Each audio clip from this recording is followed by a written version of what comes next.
Questi sono i risultati: Ascoli Sassuolo 2-4, Brescia Empoli 0-3, Grosseto Vicenza 1-2, Livorno Crotone 1-2, Modena Lanciano 2-2, Padova Juve Stabia 1-0, Pro Vercelli Cittadella 0-0, Regina Spezia 1-1, Ternana Novara 1-1, Varese Cesena, che si doveva disputare questa sera, è stata in realtà spostata a domani alle ore 15 a causa della neve, mentre domani alle ore 20:45, ma era già programmato, Bari-Verona. Vediamo subito la classifica della Serie B. Il Sassuolo sempre più al comando con 64 punti davanti al Livorno, 54, 10 punti di distacco.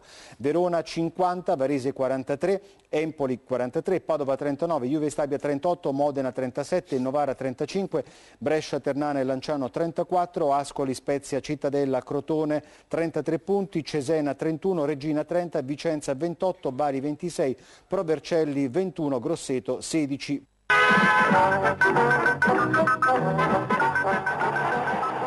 In un Grosseto in situazione ormai disperata c'è Barba al posto dell'infortunato Felcher. Moriero preferisce Jimenez a Lupoli per giostare alle spalle di Pio Vaccari.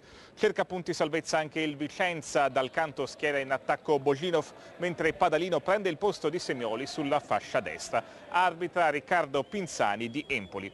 Grosseto che si fa vivo dopo 7 minuti, palla che viene respinta da Bremek, gran tiro dalla distanza di Donati, palla che sbatte su un attaccante e termina fuori. Subito dopo ci prova Mandorlini con un missile da 35 metri, splendido riflesso di Bremek ad alzare sulla traversa. 27esimo, Pio Vaccari per lo scatto di Jimenez, il tentativo rasoterra che Bremek blocca senza problemi. Poco dopo punizione di Mancino, uscita difettosa di Bremek, Del Vecchio però non riesce ad approfittarne. Con il montaggio di Andrea Taddeucci passiamo al secondo tempo. Pio Vaccari per Jimenez che evita in dribbling un avversario e poi conclude di sinistro la respinta di Bremek. Subito dopo angolo per il Grosseto, Del Vecchio svetta di testa ancora il portiere, poi libera la difesa del Vicenza. Ma al 9° minuto Camisa commette fallo su Barba, è calcio di rigore per il Grosseto tra le proteste dei giocatori vicentini. Batte Pio Vaccari ma colpisce malissimo e spedisce al lato. Rivediamo il clamoroso errore di Pio Vaccari.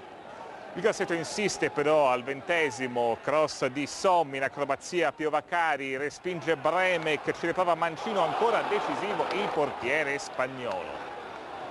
Passano 6 minuti, cross di Mancino, Del Vecchio sfugge la difesa del Vicenza di testa da 2 passi, batte Bremek. Primo gol stagionale per l'ex centrocampista di Sampdoria e Catania. Dal canto a questo punto inserisce Tiribocchi al posto di Padalino, sarà un cambio decisivo.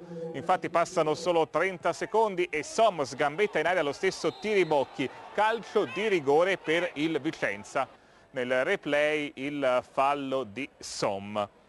Sul dischetto va Boginov, Lanni non ci arriva ed è il pareggio del Vicenza.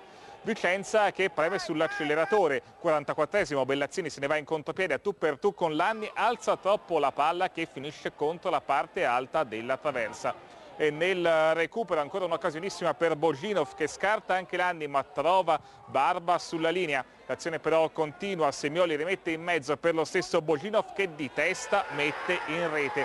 È il gol che dà la vittoria al Vicenza. Dunque il Vicenza conquista grazie alla doppietta di Boginov 3 punti che lo portano in zona play-out. Esce invece tra i fischi il Grosseto che non riesce a concretizzare le tante occasioni avute.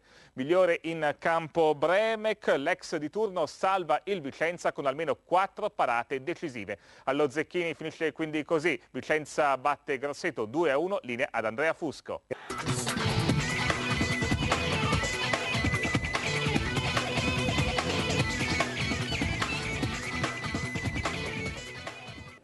Una speranza che dura solo 4 minuti, Del Vecchio segna e elude, Boginov rimonta e se da un lato spezza le speranze di un Grosseto sempre più ultimo, dall'altro regala al Vicenza 3 punti preziosissimi in chiave salvezza. Partita non entusiasmante nel primo tempo, i padroni di casa provano a innescare il tandem Pio Vaccari-Jimenez e puntano a contenere le manovre di un Vicenza insidioso a causa di quel duo lì davanti Boginov-Malongà, ma fino alla mezz'ora effettivamente poco presente in termini di occasioni. Dal 31esimo in poi il ritmo aumenta e i veneti conquistano metri, la presenza di Malongà in area di rigore mette pressione alla retroguardia toscana, ma il francese dà la sensazione di essere decisamente poco freddo stasera, con la chiara conseguenza che il Grosseto pensa bene di poter gestire le rare insidie biancorosse e magari contrattaccare. È solo nella ripresa però che la partita si accende. Dal canto esclude proprio Malongà per fare spazio a Semioli, vuole la sua squadra più incisiva, ma il Vicenza sembra invece decisamente sbilanciato e la conseguenza è che le occasioni migliori capitano al Grosseto. Minuto 54, calcio di rigore per i padroni di casa per un fallo in area di Camisa su Barba. Dal dischetto va Piovaccari che parte deciso ma calcia sballato, palla fuori e chance sciupata. Moriero allarga le braccia in panchina e chiede ai suoi di crederci comunque. Il Grosseto non demorde e incrementa la spinta facendo leva proprio su Del Vecchio, uno dei più ispirati. Mossa giusta perché al minuto 71 è del centrocampista il gol che sblocca la gara. Cross preciso di Mancino, il numero 35 biancorosso ci arriva, colpisce di testa e insacca. Primo gol in campionato per l'ex Lecce, Catania, Atalanta e Sampdoria. Rete che galvanizza il Grosseto ma che scuote il Vicenza, che si spinge in avanti a caccia del pari e lo trova al 75esimo grazie alla freddezza di Valeri Bojinov. Som fa fallo sul neo entrato Tiribocchi in area di rigore. L'attaccante bulgaro va dai 12 passi e butta dentro il gol dell'1-1, secondo centro in campionato per Bojinov, e qui la partita si infiamma. Il finale è divertente, Bellazzini fallisce un clamoroso match point al minuto 89, un giro di lancette prima che ancora lui, Bojinov, butti dentro il pallone dei 3 punti. Semioli inventa, il bulgaro finalizza e il 2-1 è il terzo centro con la maglia del Vicenza per l'ex punta di Lecce e Verona. È vittoria che va agli uomini di Dal Canto, successo importante per i veneti che salgono a quota 28 e restano agganciati al treno salvezza. Per il Grosseto invece è sempre più dura, lì in fondo alla classifica.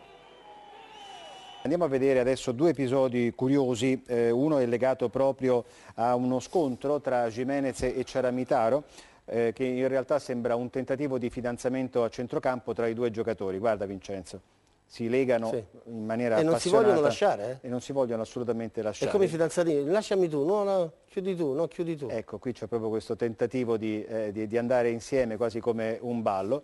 Poi l'arbitro però, ecco, non succede niente, soprattutto tra i giocatori, e questo è l'elemento importante nonostante il tentativo accanito di andare a conquistare il pallone. Il secondo episodio invece è proprio l'episodio del calcio di rigore, perché abbiamo avuto qualche perplessità riguardo l'assegnazione di questo rigore. Andiamolo a vedere sempre con Andrea Focacci. Qui c'è proprio un fallo che viene chiamato su Barba e che l'arbitro concede, Vincenzo. Ma io non l'avrei mai dato, secondo me non c'era. C'è il giocatore del Grosseto che anticipa, ma no, per me non è calcio di rigore. Lo tocca appena su una scapola, direi che la scena forse ha condizionato l'arbitro.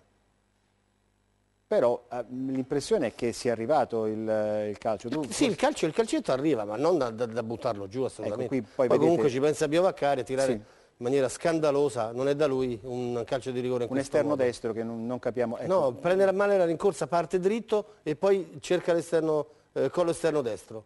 E da lì poteva solo andare fuori.